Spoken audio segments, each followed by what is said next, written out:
RCR presenta Integrando Perú. Análisis, entrevistas y propuestas para contribuir al desarrollo del país. Con Jorge Luis Montero y Pedro Gamio. Bienvenidos.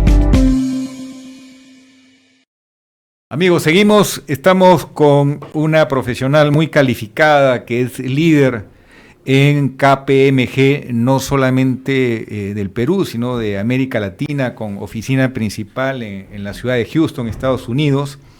Y queremos que la doctora de la Vega nos ayude a encontrar cuál es la salida para que de nuevo las inversiones en el Perú fluyan, porque hay una retracción muy fuerte.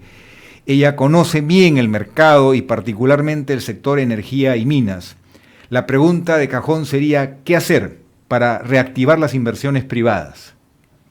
A ver, lo primero es, por supuesto, dar confianza al mercado, o sea, al mercado internacional.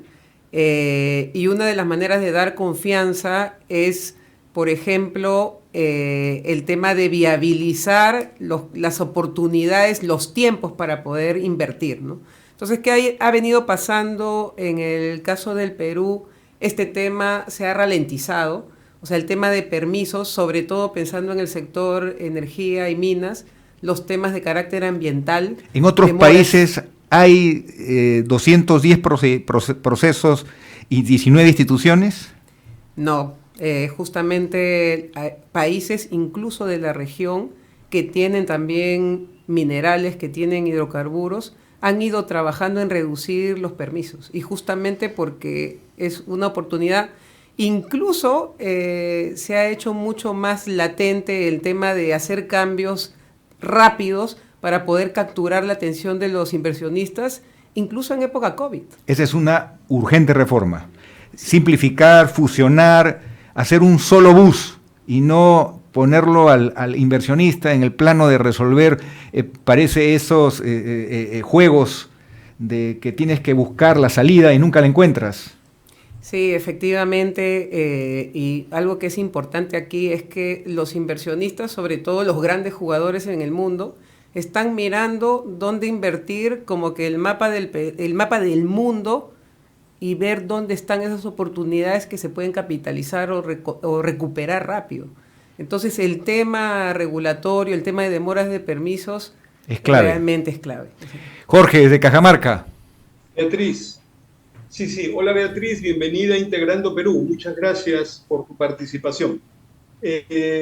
Beatriz, me da la impresión que parte de nuestros problemas surgen por ciertas definiciones o ausencia de definiciones en nuestras leyes principales, como la Ley General de Minería, o incluso en la propia Constitución Política del Estado. Por ejemplo, el concepto de subsidiariedad del Estado frente a las inversiones privadas, de alguna manera, digamos, nos resta capacidades para poder tomar decisiones. Y el tema de la reglamentación también es un problema que está vinculado al poder o al no poder que tiene, por ejemplo, el Ministerio de Energía y Minas para dirigir a sus administrados y generar inversiones y ponerlos atractivos.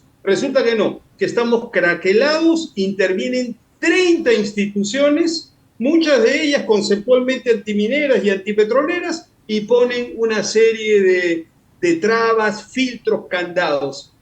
A ver, ¿qué hacemos, Beatriz? Esto es un problema estructural. Sí, lamentablemente yo creo que es un problema agudo ya en el Perú, pero que también ocurre en otros países latinoamericanos, debido a la forma como está estructurado. Si pensamos en la parte regulatoria, ¿no? Cómo está estructurada nuestra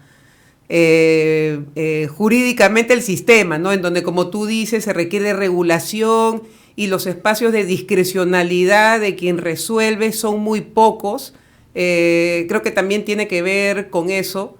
Y la verdad es que envidia sana cuando uno empieza a ver legislaciones diferentes que se rigen por otros principios como Estados Unidos, Reino Unido, en donde hay mucho mayor poder de discrecionalidad e incluso crear en el camino procedimientos, por supuesto dentro de la legalidad, ¿no? Yo creo que esa es una parte del problema y tú has dado en el clavo en un asunto que también parte de tener una hoja de ruta clara, o sea, ¿qué queremos hacer? Por ejemplo, ahorita hablando del sector energía, recursos naturales, hasta ahora, y es un tema que siempre repetimos, por ejemplo, para el caso del Perú, es que ni siquiera tenemos una hoja de ruta. Una hoja de ruta, por ejemplo, ya hoy en día que articule la parte energética con lo que queremos hacer en minería, sobre todo en un contexto de cambio climático y de transición energética que está haciendo que se mire a legislaciones como el Perú, a jurisdicciones como el caso del Perú, que tiene o es rico en minerales que son importantes para la transición energética. Entonces, si no tenemos esa hoja de ruta clara, también las instituciones no se alinean, no se alinea la regulación y eso, por supuesto, genera desincentivos a los inversionistas porque obviamente aquí, lamentablemente, si es que como cualquier persona pone un dinero en un lugar, quiere rentabilizar, ¿no? Beatriz, hay grave error en decir que las grandes empresas en el Perú tributan poco.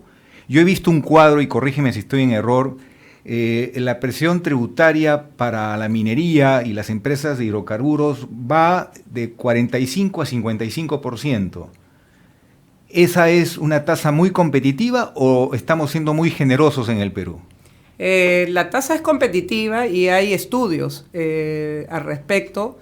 Incluso a propósito en este cambio de gobierno, cuando se pretendió incorporar o pedir facultades para incrementar las regalías y los gravámenes mineros, en los estudios que incluso se mandaron a hacer por parte del lado del gobierno y la información pública que existe, por ejemplo la encuesta Fraser y otras similares, nos dicen que nosotros estamos ubicados en un promedio competitivo incluso debajo de Chile. Chile está próximamente, por el incremento y cambios en el sistema de regalías, a subir como 3 o 4 puntos por encima de los que tiene Perú, lo cual en los términos que tú mencionas, Pedro, significa ponernos en una situación de competitividad más favorable. O sea, ni siquiera estamos pensando en esos temas que pueden empujar la ola a los inversionistas a mirar que quizás en el Perú, por ejemplo, en proyectos de cobre, se puede rentabilizar más que en Chile, pensando en lo que viene, ¿no? En estos términos. ¿Daña el clima de inversiones en el Perú que algunas empresas que tienen que honrar su plan de abandono, su plan de cierre, sea minería o hidrocarburos, terminen en insolvencia en lugar de cerrar conforme a los compromisos de las normas vigentes? Eso en el mundo como práctica, ¿la has visto en otros países? Porque hay una queja en el tema social, que es un punto flaco en el Perú, un punto pendiente de trabajar, digamos. Hay mucha queja por la presencia de pasivos y el Estado, por más que exista activos mineros, no llega ni al 5% de la lista inmensa de pasivos. La pregunta es, ¿esto agrava el tema social que es determinante para que los proyectos fluyan y tengamos el clima adecuado para el desarrollo de las inversiones? Sí, ahí hay experiencias, bueno, es un poco mirar también experiencias previas, países que ya han avanzado o han pasado por el mismo proceso o estadio en el que está el Perú, ¿no? Y por ejemplo, en el tema ambiental, se podría mirar o indagar un poco más en el caso de Reino Unido. Cuando ustedes empiecen a mirar más a detalle, Reino Unido ha pasado en el sector hidrocarburos, por ejemplo, por un proceso similar o las quejas similares que hoy en día tenemos respecto del tema ambiental. Y, por ejemplo, la fórmula hoy en día es que con regulación y voluntad política y alineamiento institucional se ha logrado que la industria, por ejemplo, conviva con un desarrollo social y además el cumplimiento de las disposiciones ambientales. Entonces, eso ya ocurre. El problema es que también acá hay una historia que ha ido haciendo en el caso del Perú, que la legislación vaya regulando al punto de que hoy día de hoy hemos llegado a ser muy estrictos en algunos espacios. Y eso, por supuesto, desincentiva y, por otro lado, también hace perder el foco a las compañías respecto a las inversiones sociales que se tienen que hacer como parte de los compromisos ambientales, ¿no? Jorge. Sí, Beatriz, has comentado regulación, voluntad política y alineación institucional como tres ingredientes de una fórmula que se ha dado en el Reino Unido y que les ha permitido destrabar proyectos, traer, digamos, recomponer la paz social, etcétera. Muchos beneficios. ¿Qué nos dices con respecto a la alineación institucional? A mí me preocupa mucho eso. Tienes un MINAM que está mirando a la izquierda, tienes un MINEM que está mirando a la derecha, tienes un MEF que no mira a nadie, tienes una PCM que no sabe bien, no tiene hoja de ruta. ¿Qué hacemos con este tema de la alineación institucional? ¿Quién debería ser el pivot para que esto empiece a funcionar y realmente tengamos un ejecutivo orgánico que sepa a dónde debe ir, cómo se debe relacionar con el gran capital y cómo hacer al Perú un país atractivo, un destino atractivo para las inversiones? ¿Cómo lo ves, Beatriz? Sí, ahí, bueno, mientras comentabas, pensaba en un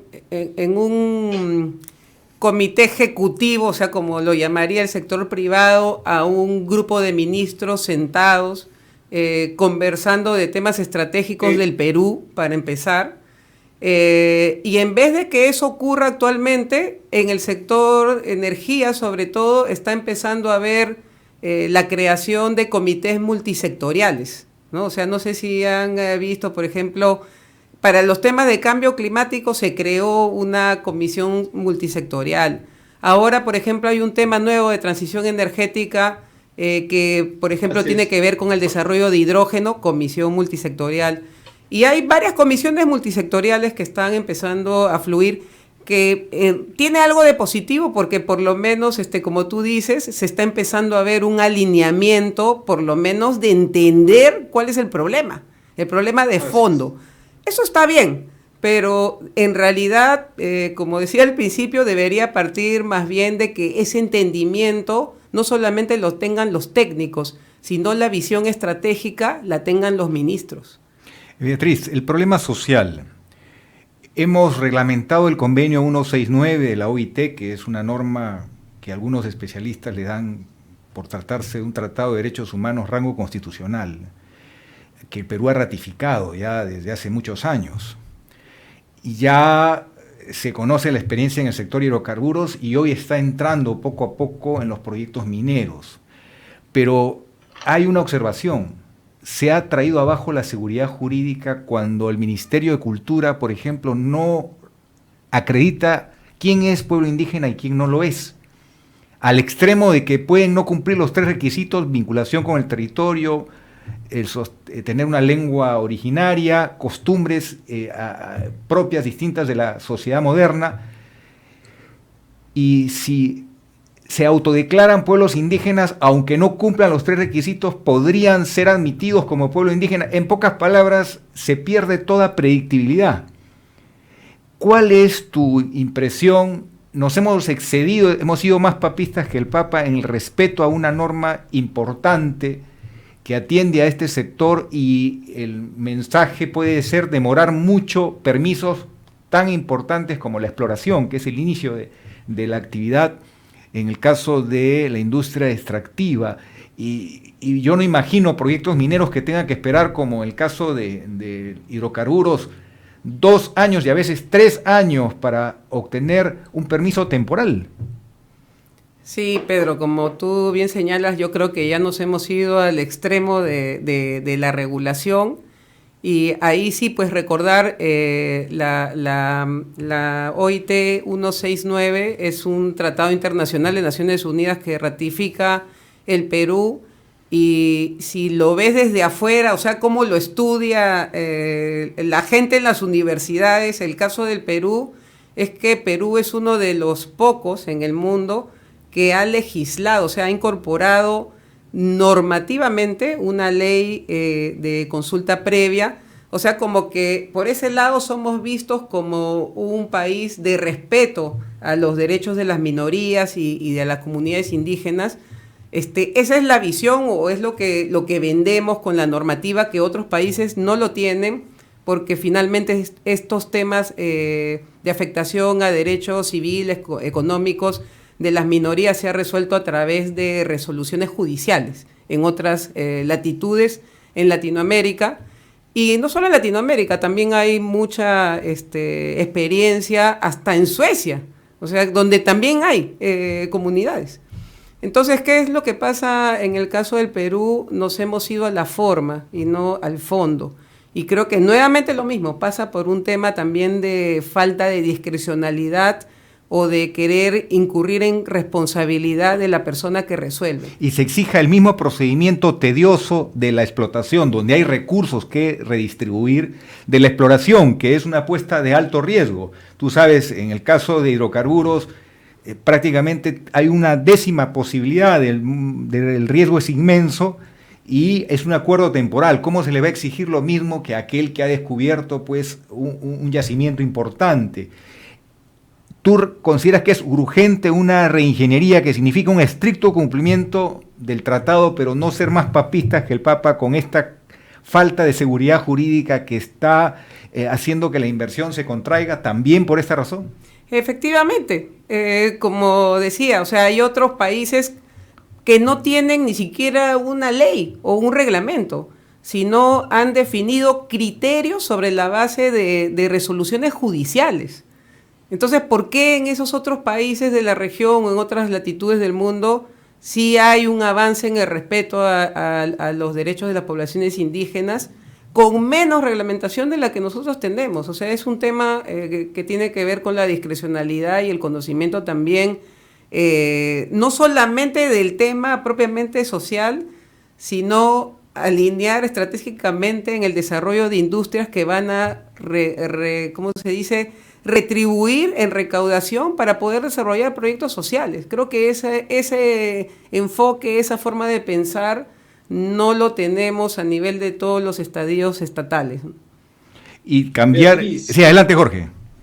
Beatriz, a ver, vamos a hacerle un favorcito a los amigos de Integrando Perú. Explícanos un poquito este concepto tan importante que lo has repetido 5 veces, el concepto de discrecionalidad. Explícanos un poquito a qué te refieres con eso, porque es tremendamente importante. Sí, bueno, acá, al igual que Pedro, he estudiado Derecho en la Universidad Católica y en Derecho Administrativo te enseñan lo que significa la parte de tener reglamentación y de que el oficial que tiene que seguir un procedimiento que está regulado lo cumpla literalmente, pero claro, al momento de ejecutar un procedimiento administrativo, no todo va a estar ahí, o sea, porque las normas son generales. Entonces tiene que haber un espacio de pensamiento crítico alineado con la ley, alineado con lo que queremos como país para resolver. Y yo te digo, sí, en esa parte estamos bien lejos de lo que ocurre en otras latitudes y a veces es bien triste, ¿no? Cuando solamente miran las cosas literalmente sobre la base de lo que está ahí por miedo, ¿no? Por miedo a caer en algún tipo de responsabilidad. Y yo creo que cuando tienes pensamiento crítico, esos espacios son mínimos. Pero acá lamentablemente vemos que no, y eso realmente termina alejando o ahuyentando la inversión, ¿no? Petro, y esto, Perú. Beatriz, que nos explicas, a ver. esto que nos explicas, Beatriz, ¿es un cambio de cultura en el Ejecutivo o es un cambio que se norma, que jurídicamente se reglamenta? ¿Cómo hacemos para que haya mayor discrecionalidad en la tarea del funcionario público que hoy en día no quiere tomar decisiones precisamente por ese problema? Claro, ¿Cómo hacemos ese cambio? ¿Es un tema más un cambio de cultura. de estilo o es un tema reglamentado? Es más Cambio un de cambio cultura, de cultura.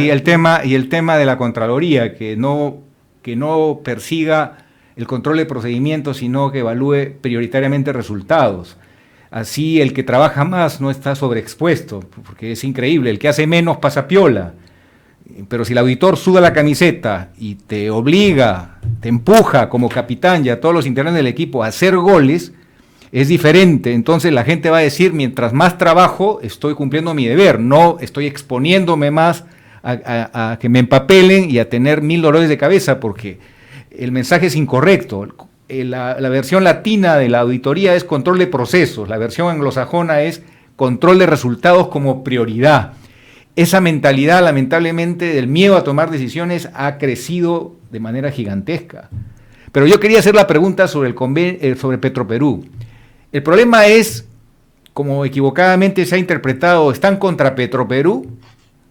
¿O el tema es, Petroperú debe de jugar la competencia sana dentro del mercado y no exceptuarse de las mismas exigencias de todos, y un camino racional de recapitalización que signifique que compite de igual a igual con las empresas privadas? ¿Por qué se lee de una manera tan crítica los hechos recientes con respecto a Petroperú? Sí, ahí opinión debería fomentarse más bien la competencia en el mercado, o sea que el mejor, el más preparado, el que técnicamente es más sólido, el que financieramente tiene las cartas para poder hacer más inversiones, es el que debe estar elegido, y ahí, por supuesto, sobre la base de lo que dice la regulación, y además también sobre el tema que lo comentaban al inicio, sobre el rol subsidiario del Estado, ¿no? Recordemos que ahorita... Pero no se ha cumplido ni con Electroperú ni con Petroperú. No. Pero según los constitucionalistas, hay de los dos, los que dicen que es inconstitucional y hay los que dicen no, que la Constitución diseña un programa de largo plazo y por eso nadie ha cuestionado ni hay ninguna acción contra la presencia ya más de 20 años de Electroperú y Petroperú en el mercado eléctrico y en el mercado de hidrocarburos. ¿Tú qué piensas? ¿Que es inconstitucional? En el sentido de mirar la ratio legis, es decir, mirar cuál es en su momento, al colocar al Estado en este rol subsidiario, podríamos ir llegando a esa conclusión, ¿no? Ahora, el tema es que no hay los mecanismos para activar o ejecutarlos, pero sí, o sea, porque estamos yendo en contra de lo que en algún momento quisimos, en el sentido de libre mercado, y que el más fuerte, el que está más robusto, sea el que gane. Y además estamos yendo en contra de la corriente. Si hablamos del tema de una empresa del Estado que maneja hidrocarburos, tenemos varios ejemplos, ¿no? O sea, hay empresas del Estado que han salido incluso a listarse en la bolsa, a incorporar inversionistas privados para mejorar su gobierno corporativo. Ese es un problema donde has puesto el dedo en la llaga. Falta cultura corporativa. Colombia tiene la tarea, mediante sus empresas municipales, de distribuir el gas en el Perú, y son empresas estatales municipales de Medellín, de Bogotá.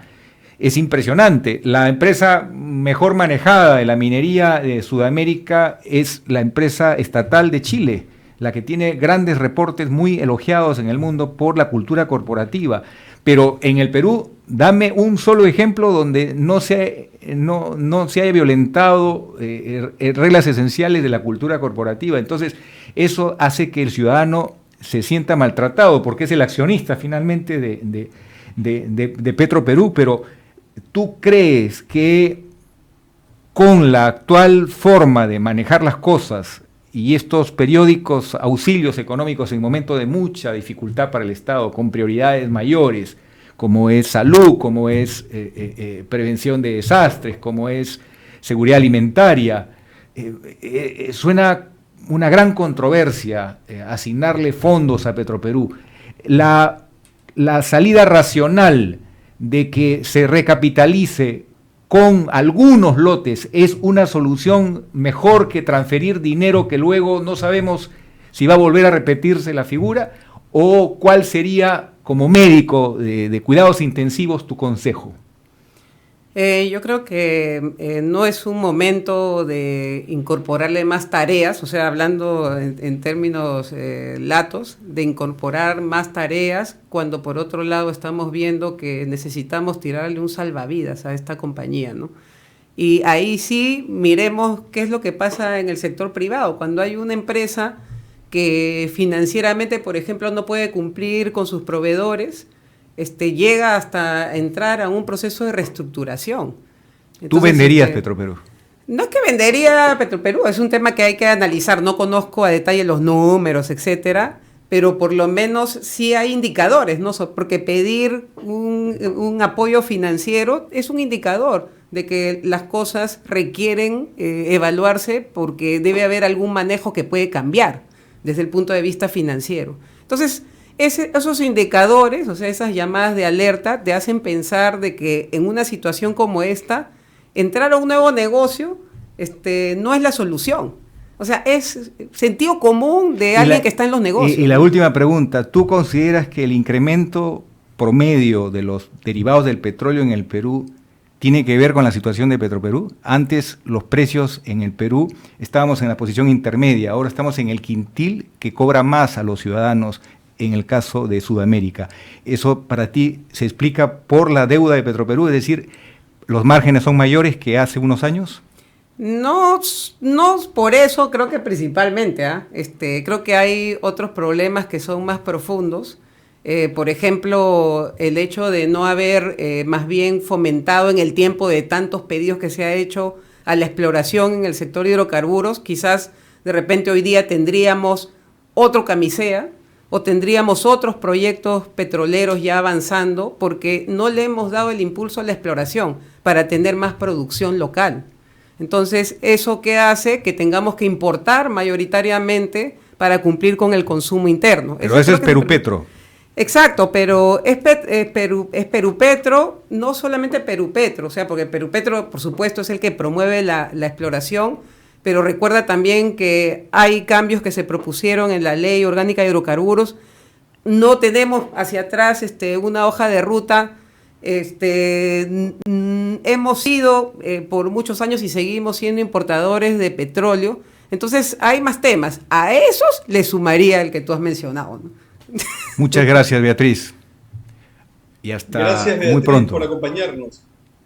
Un saludo y gracias a Integrando Perú por la invitación. Gracias, muchas Pedro. Gracias, Beatriz. Gracias. Bienvenida. Chao. Hemos presentado Integrando Perú. Retornamos en nuestra próxima edición con más entrevistas y el análisis para contribuir al desarrollo de nuestro país.